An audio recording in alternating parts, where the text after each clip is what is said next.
Hello বন্ধুরা, জ্ঞানজ্যোতি coaching সেন্টারের পক্ষ থেকে তোমাদের সকলকে জানাই আরও একবার স্বাগত।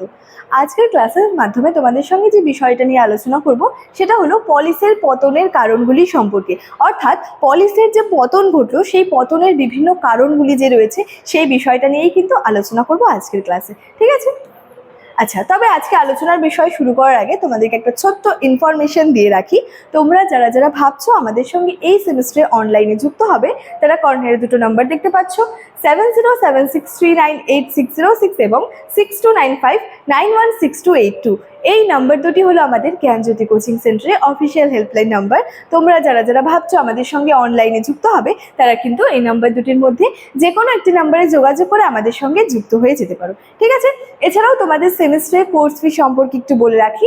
দেখো, তোমাদের কোর্স ফি যেটা আগে ছিল সেটা ছিল হচ্ছে 1199 রুপিস, কিন্তু এখন তোমাদের এই কোর্স ফিটা কিন্তু পে করতে হচ্ছে না। তার কারণ তোমাদের জন্য কিন্তু একটা খুবই সুন্দর অফার রাখা হয়েছে। অফারটা হলো তোমরা কিন্তু শুধুমাত্র 99 রুপিস রেজিস্ট্রেশন ফি এর বিনিময়ে কিন্তু তোমাদের পুরো সেমিস্টারটা কিন্তু ক্লিয়ার করে নিতে পারছো। এবং এই যে একটা অফার রাখা হয়েছে, এই অফারটা কিন্তু শুধুমাত্র প্রথম 100 জন স্টুডেন্টসের জন্যই কিন্তু রাখা হয়েছে। অর্থাৎ সেকেন্ড সেমিস্টারের প্রথম 100 জন, ফোর্থ সেমিস্টারের প্রথম 100 জন এবং সিক্স সেমিস্টারের প্রথম 100 জন স্টুডেন্টসের জন্য এই অফারটা কিন্তু রাখা হয়েছে। ঠিক আছে? তো চলো, এই ছিল ইনফরমেশনের বিষয়। এবার সরাসরি আলোচনার বিষয় শুরু করছি। পলিসের পতনের পেছনে কি হয়, বিভিন্ন কারণ কিন্তু লক্ষ্য করা যায়। ঠিক আছে? দেখো, বলেছে ভৌগোলিক ও আর্থসামাজিক কারণে গড়ে ওঠা গ্রিক নগর রাষ্ট্র বা পলিসগুলো হেলেনীয় যুগের প্রথম ভাগ থেকেই পতনের কিন্তু সম্মুখীন হয়েছিল। তাহলে কি হচ্ছে, এই যে পলিস যে গড়ে উঠেছিল, এই পলিস বলতে কি বোঝানো হয়? পলিস বলতে নগর রাষ্ট্রকে বোঝানো হয়। তো এই যে পলিস বা নগর রাষ্ট্র যখন গড়ে উঠেছিল, তার পেছনেও কিন্তু বিভিন্ন কারণ লক্ষ্য করা গিয়েছিল। ঠিক আছে? এবং এই যে পলিসের যে পতন ঘটছে, এই পতনের পেছনেও কি হচ্ছে, বিভিন্ন কারণ কিন্তু লক্ষ্য করা যায়। কোনো কিছু গড়ে ওঠার পেছনে এবং কোনো কিছুর পতনের পেছনে কিন্তু কোনো নির্দিষ্ট একটা কারণ কিন্তু লক্ষ্য করা যায় না। অর্থাৎ কোনো যে একটি মাত্র কারণের পেছনে যে কোনো কিছুর উত্থান ঘটে বা কোনো কিছুর পতন ঘটে, এরকম কিন্তু বলা নেই। অর্থাৎ উত্থান কোনো কিছুর মানে গড়ে উঠছে, তার পেছনে বিভিন্ন কারণ লক্ষ্য করা যায়। ঠিক একইভাবে কোনো কিছুর পতন ঘটছে, সেটা কোনো সাম্রাজ্যের হতে পারে, সেটা কোনো যুগের হতে পারে, সেটা কোনো নগর রাষ্ট্রের হতে পারে। কোনো কিছু গড়ে ওঠার পেছনেও বেশ কিছু কারণ লক্ষ্য করা যায়, ঠিক একইভাবে কোনো কিছুর পতনের পেছনেও বেশ কিছু কারণ লক্ষ্য করা যায়। তো সেইভাবেই পলিস গড়ে উঠছিল বিভিন্ন ভৌগোলিক, অর্থনৈতিক, সামাজিক কারণে, এবং পলিসের পতনের পেছনেও বিভিন্ন কারণ কিন্তু ছিল। বলেছে, দেখো, খ্রিস্টপূর্ব 3য় শতাব্দীতে রোমানদের আধিপত্য বিস্তারের মাধ্যমে এই পতনের প্রক্রিয়াটা তার কিন্তু চূড়ান্ত রূপ নিয়েছিল। পলিসের পতনের যে পেছনে আর কি প্রথম কারণটি কি ছিল, কাঠামোগত দুর্বলতা এবং বৈদেশিক আক্রমণ। অর্থাৎ পয়েন্টের উপর ভিত্তি করে বলা চলে যে তাদের মধ্যে একটা কাঠামোগত দুর্বলতা ছিল, বৈদেশিক আক্রমণ হয়েছিল, যার ফলে কি এই পলিসগুলোর কিন্তু পতন ঘটেছিল বা পলিসের পতন কিন্তু ঘটেছিল। কি বলেছে দেখো, ম্যাসিডনের রাজা আলেকজান্ডার কর্তৃক আর কি গ্রিস বিজয়ের ফলে পলিসগুলোর পতন ত্বরান্বিত হয়।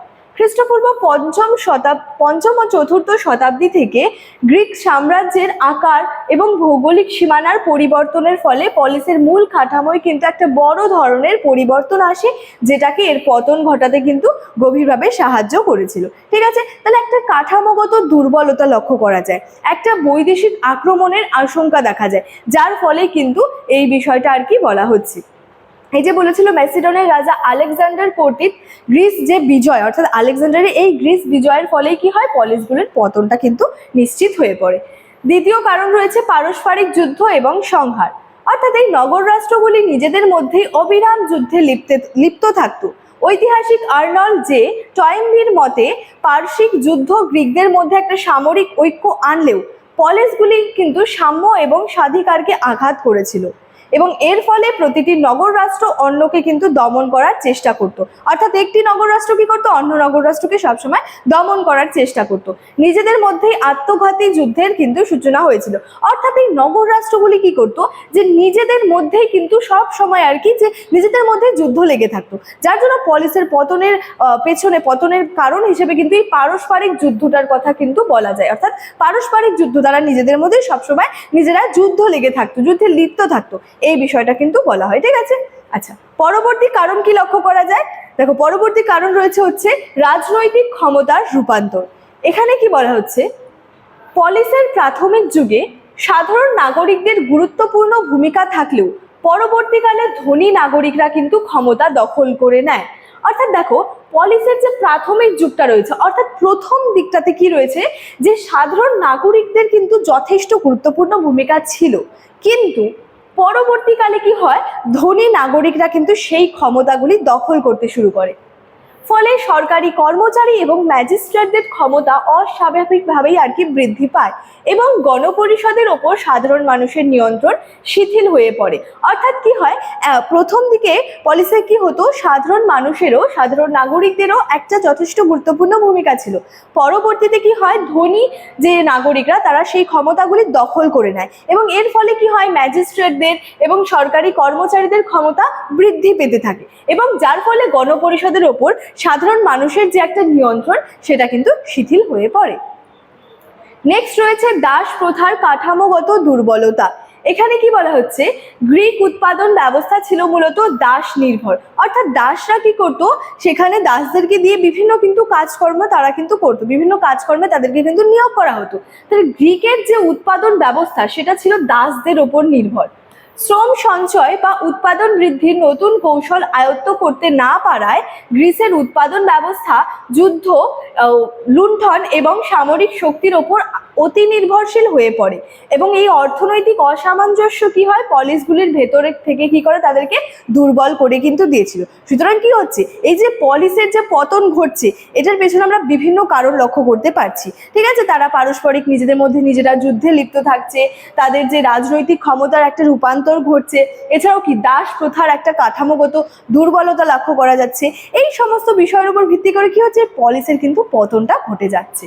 উপসংহার অর্থাৎ পরিশেষে কি বলা যায়, দেখো যে গ্রিক পলিসগুলোর এই পতন কোনো একটি নির্দিষ্ট কারণে কিন্তু ঘটেনি। যেটা আমি প্রথমেই বললাম, এই যে গ্রিক পলিসগুলির পতন ঘটলো কোনো নির্দিষ্ট একটি কারণের উপর ভিত্তি করে কিন্তু ঘটেনি, বরং অভ্যন্তরীণ কোন দল, ত্রুটিপূর্ণ অর্থনৈতিক ভিত্তি, শক্তিশালী বহিঃশক্তি তথা ম্যাসিডন এবং রোমের ক্রমাগত আঘাত সম্মিলিতর ফলেই কি হয়, এককালের সমৃদ্ধ এই নগর ব্যবস্থার বা নগর যে রাষ্ট্র রয়েছে সেই নগর রাষ্ট্র ব্যবস্থার কিন্তু অবসানটা ঘটে। অর্থাৎ নির্দিষ্ট একটি কারণের উপর ভিত্তি করে যে পলিসের পতন ঘটেছিল তেমনটা কিন্তু না।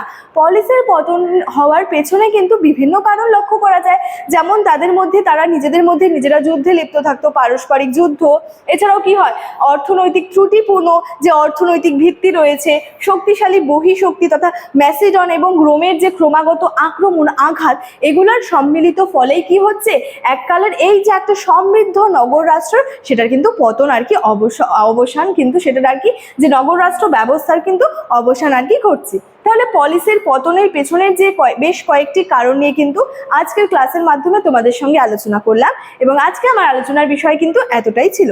ইনফরমেশন ভিডিওর শুরুতেই আলোচনা করে রেখেছিলাম। চলো আজকের ক্লাস এতটাই, দেখা হচ্ছে পরবর্তী ক্লাসে। Thank you so much, thanks for watching.